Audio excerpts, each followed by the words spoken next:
Good morning, good afternoon, and good evening, my wonderful freedom fighters, Biafrans, Ududuwas, Middle Beltons, and Ambazonia. Welcome back to Umu Biafra TV, where we bring you the latest concerning Biafra movement and actualization. My brothers and sisters, as I welcome you, welcome those around you. Are you watching without subscribing? Go ahead and smack the red button. My old subscribers, I remember you to you guys. I thank you for your good work.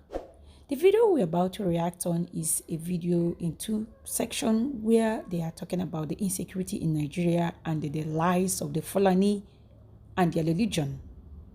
But the thing is that when you think you are hurting somebody else, you're just hurting yourself, as Abba Carrier have been in the net of FBI. So shall it be to every one of them. Amazinam Dekano will be free to declare Biafra for you and I, say. I'm asking a very pertinent question. Is Nigeria working for you?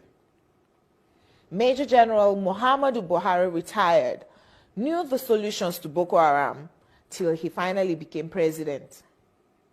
He asked ex-President Jonathan to resign because of insecurity. He cried empathetically. He promised to end Boko Haram in 3 months. But now, he's telling us he's done his best to arm the military. Why isn't he resigning? Governor Fashola knew the solutions to providing stable power supply till he became Minister of Power, and darkness pervaded the land. After trying hard and giving excuses like he only plays a supervisory role, the ministry was assigned to someone else. Power grid, still they collapse. The NSAS protests were tagged insurrection. In fact, someone said Aisha Yusufu ought to be in jail for instigating violence. Then farmers were beheaded in Borno. Same person asked Aisha Yusufu to lead a protest. Aren't these people supposed to forbid hypocrisy? Is Nigeria working for any Nigerian today? From leaders hoarding food for the poor, receiving kickbacks from government contracts, to farmers needing permission to go to their farms. Is Nigeria working for you? Why is Zamfara's gold for Zamfara and Niger Delta oil for Nigeria? Why is Hisba destroying alcohol, but their state governments receive federal allocation from monies received via taxation, including tax on alcoholic beverages? Why are some federal roads abandoned to bandits and kidnappers? Who is in charge of Nigeria's security? The president is talking tough this time. Most times, he's as shocked by the rest of us by the absence of good governance under him. Regardless of his campaign promises and the manifesto of his political party, Nigeria has rolled back in terms of development. From Naira continually losing its value to our recently launched locomotive trains breaking down in the middle of nowhere. Nigeria has to be working for some people though. The government can do no wrong. To this set of people, their money isn't being stolen, even if the money is being borrowed, leaving debts for their own children to pay in future. Even if the leaders don't use public institutions, from sending their children to Ivy League schools abroad to getting medical treatment abroad, some people who have nothing and we need to donate money for their medical bills if they have a serious ailment, continue to hail the obvious lack of good governance till Nigeria happens to them. Then they get a little pissed. May Nigeria never happen to you. Say amen. We deserve better than the political class who go home with millions monthly to represent people who can't even afford to feed themselves. I am Olajumoke Alaode James. Nigeria is not working for me. It's Nigeria. Look at the parties and, of course, the security situation. But let's start with security situation. I said earlier, as the security agencies are ramping up efforts to really restore order and improve situation, it appears the perpetrators are still very ingenious, devising other means of creating upheaval across the country. How will you rate the two combinations? Yeah, well, I always say that the book of the perpetrators like government has always promised us that perpetrators will be brought to book, is still empty. And the book of those that have been killed, you have them in volumes.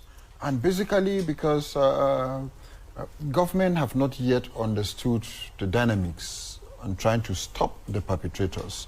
It's not just about promising, but it's about justice. Because as long as the perpetrators have not seen anybody brought to justice, they will continue. But the moment we start bringing people to justice, the moment you start seeing that people are being jailed as a result of all the mayhems, that people are being arrested and so on and so forth, it will reduce. But when they have a free playing ground, definitely the perpetrators will continue. And the people may resort to self-harm. Absolutely. And you see, I always, there are some dynamics to this that government need to start looking into before it gets out of hand. You know, we started looking at the issue of insecurity from the northeast, the issue of Boko Haram. And now we are talking of banditry and we're talking about kidnapping. If we are not so careful, we can be able to address the issue of Boko Haram, but banditry and kidnapping is an international underworld business. That's going to be very difficult for government to address if it's not been addressed immediately. And again, the strategy at which addressing these issues has always been the problem for me.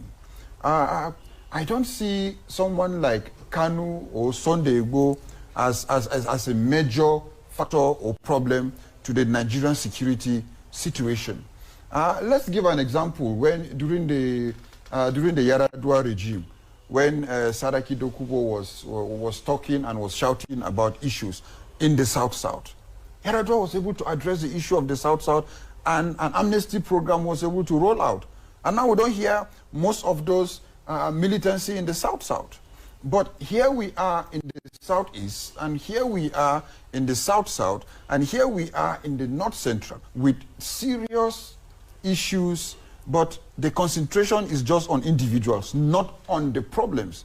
And that is where I want government to go back to the drawing board to look at the issues genuinely. What do you think? Like, what is the agitation of the people in the Southeast? What is the agitation of the people in the South-South? Look at the issues, just like during the Yaradua regime that look at the issues at the South-South. An ordinary Igbo man, why are the Igbos today shouting about Biafra, Biafra? It's because they have not gotten justice. It's because they don't have enabling environment to be able to execute and to carry out their own businesses. The same thing in the South-South, the same thing in the North-Central, and even in Plateau State, where I come from. Create an enabling, peaceful environment, and you will not hear these agitations, because the more we don't create these issues, the more we will be creating leaders that will be talking on issues. When was in the past 10 years, we don't know anybody like Kanu. Kanu was a creation within this administration because the reasons of agitation in the Southeast was not. When did Sunday Igbo came into limelight? And so these are issues that... But the agitation predates the present administration. Absolutely. Yes, but then... The agitation is... Yes, but then the interests and issues that need to be addressed. Okay. But if we don't open the table to start addressing some of these issues, very soon, if you don't address the issue in Zamfara, you will hear an arrowhead will come out again in Zamfara as a result of the banditry, like Sunday Igbo and another issue. If you don't address the issues in the North Central, another arrowhead will come out. So you will start. So it becomes hydra-headed. So at the end of the day, we'll be giving birth to leaders, to separatist leaders, if we don't address the core issues. And if we allow separatist leaders to start rising up in different zones, then we'll start, God forbid, that we'll be running down the ways of Sierra Leone or Central Republic of Africa, where you have different separatist leaders. Yeah. So it is very key that government should start looking at addressing the major issues, not individuals. Your perspective.